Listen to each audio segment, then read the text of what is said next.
We live in a time when the image of Jesus is often distorted. He's used in commercials, inspirational quotes, and shallow sermons seeking applause more than truth. But the question ringing through this generation is simple and sobering. Do you truly know Jesus? Because if you don't know him as he is revealed, you don't know him at all. Many say, I believe in Jesus, but in their minds, he's just a vague symbol, a nice idea, or a historical figure.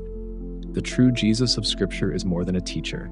He is God incarnate, the eternal Word who existed before all things. The Gospel of John does not begin with a birth. It doesn't start with shepherds or magi, nor with genealogies. It begins in eternity. In the beginning was the Word, and the Word was with God, and the Word was God. That is Jesus, not just divine in nature, but truly God from God. He was not created. He did not appear in time. He was, is, and will always be. The eternal Logos, the creative, rational, divine Word through whom all things were made. Matthew presents Jesus as King, the long-awaited Messiah. Mark reveals him as the servant, constantly at work without seeking his own glory. Luke shows him as the Son of Man, full of compassion and touching people's lives. But John reveals him as the Son of God, the radiant God in all his divine nature.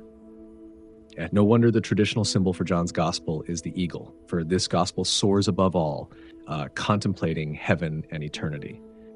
And yet this eternal Word chose to become flesh. The Word became flesh and dwelt among us, full of grace and truth. This verse is among the most astounding statements in Scripture. God, in all his holiness and power, entered human flesh. He became vulnerable. He grew tired, felt pain, was rejected, but through it all, he was full of grace and truth. He didn't come to speak about God, he came to show him. Whoever has seen me has seen the Father. This is the heart of the gospel. God didn't send us a concept, he sent us a person.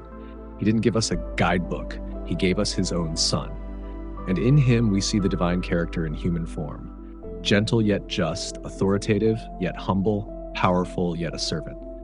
John carefully shows that Jesus isn't just another spiritual leader. He offers clear testimonies. John the Baptist calling him the Lamb of God, the Father's voice from heaven proclaiming him as his beloved Son, the Holy Spirit descending like a dove at his baptism, signs and miracles, turning water into wine, raising Lazarus, walking on water.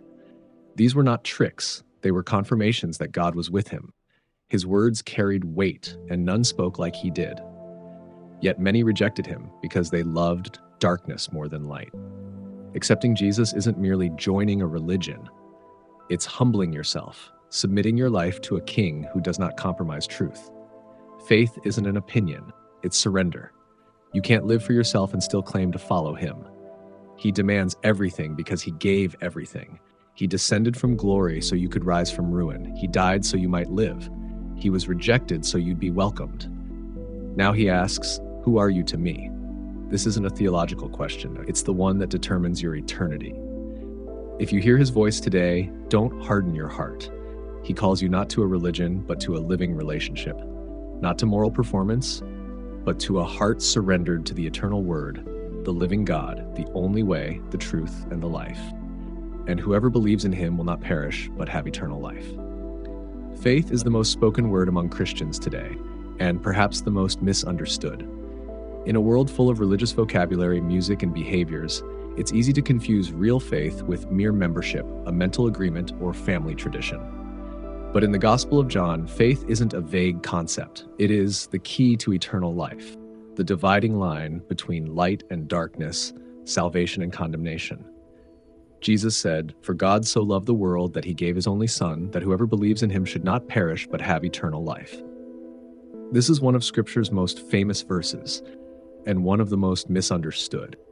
Many think that believing in Jesus means just acknowledging his existence or considering him a great prophet. But true faith in John's sense is much deeper. It is complete trust, surrender, submission. It is the heart's response to God's heart. John's gospel is filled with intimate encounters that show what it means to truly believe. Nicodemus, a respected religious leader, came at night to Jesus, admitting that no one could do these signs unless God was with him. Yet Jesus said plainly, unless one is born again, he cannot see the kingdom of God. Nicodemus represented human religion, based on merit and ceremony. Jesus explained that none of it matters unless a radical transformation from within occurs. To believe is to be born anew, to be regenerated by the Spirit. Then there's the Samaritan woman at the well, a socially disdained woman weighed down by shame, drawing water at noon to avoid the crowd. Jesus spoke with her, crossing social and cultural barriers. What began as a religious discussion ended in a personal encounter. She met the living Messiah and proclaimed him to her village. Her faith wasn't theoretical, it stirred a whole community. Jesus wasn't looking for perfect people, but for those who responded. He healed a man born blind, an outcast with no theology, no education.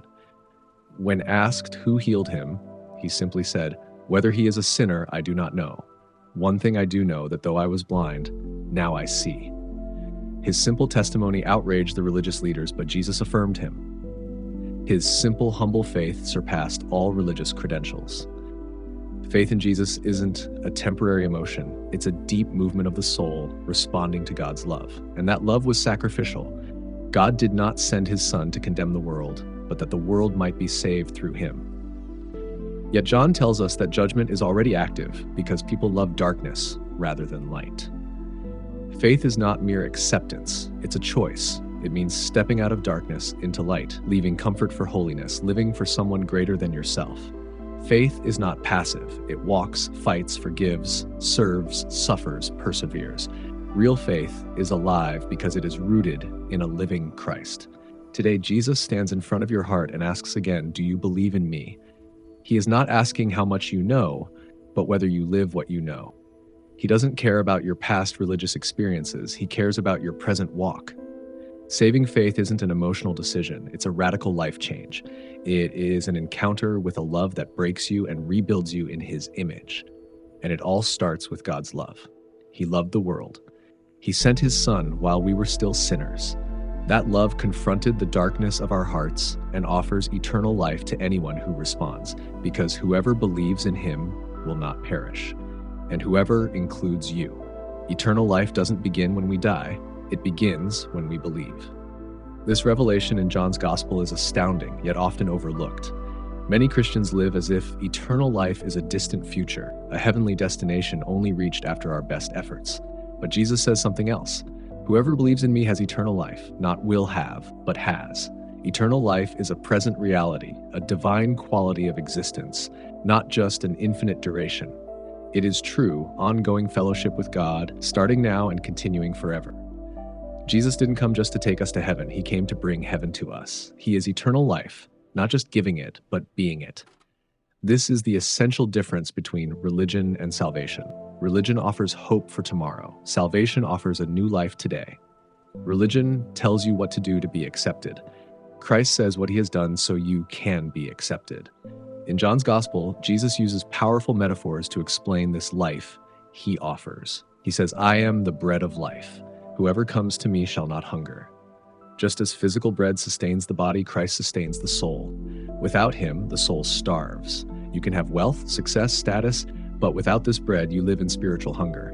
Jesus doesn't offer crumbs, he offers himself. His body is real food, his blood real drink.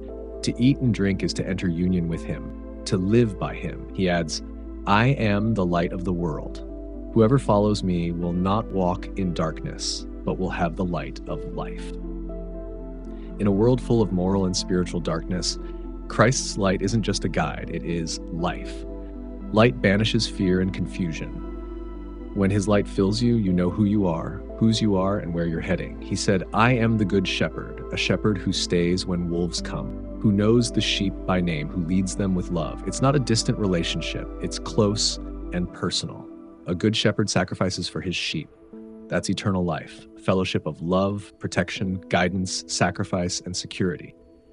He declared, "I am the resurrection and the life. The one who believes in me will live even though he dies. Whoever lives and believes in me will never die." This is victory over death itself. The story of Lazarus isn't a mere miracle. It demonstrates Jesus' authority over death. To those who trust in him, death isn't the final word. It becomes a passage to fullness. Eternal life is not only about the future, it's the present life of Christ in you. What a promise, and what a warning. Eternal life is offered freely, yet challenges you. It calls you to holiness, love, deep fellowship. In John 17, Jesus prays, "Father, I desire that they also, whom you have given me, may be with me where I am to see my glory." Eternal life means seeing the glory of Christ, living in the divine fellowship of the Father, Son, and Spirit. It begins the moment you receive Him. To know the only true God and Jesus Christ, whom He sent, that is eternal life. To know God isn't just to have knowledge, it means to experience intimate relationship, to walk daily with Him. God's gift isn't just a better future, it's Himself. Eternal life is a person, Jesus Christ. Yet many reject this gift, not because they misunderstand it, but because they love this world. They cling to sin, pride, autonomy, fleeting pleasures. But Christ's life is incompatible with self-worship. You cannot have His life while holding on to your own agenda. Eternal life is free, but you must step into it by stepping out of the old self, trusting in a Lord who doesn't compromise. It is surrender day after day to a Spirit-led walk. But the promise stands firm. Whoever believes in Him will not perish. It's not just future hope, it's present reality. If you've received Christ, you are alive in Him. You can face storms with peace because you carry unbreakable life within. You may suffer, but you are not lost. You may fall, but you are not defeated. Eternal life doesn't mean a problem-free existence. It means Christ's presence in every struggle. And it is all rooted in love. For God so loved the world, a love that didn't wait for perfection, a love that didn't give up at betrayal, a love courageous enough to sacrifice Himself. That is the heartbeat of John's Gospel. Eternal love, living faith, unstoppable life, and it's all in Jesus.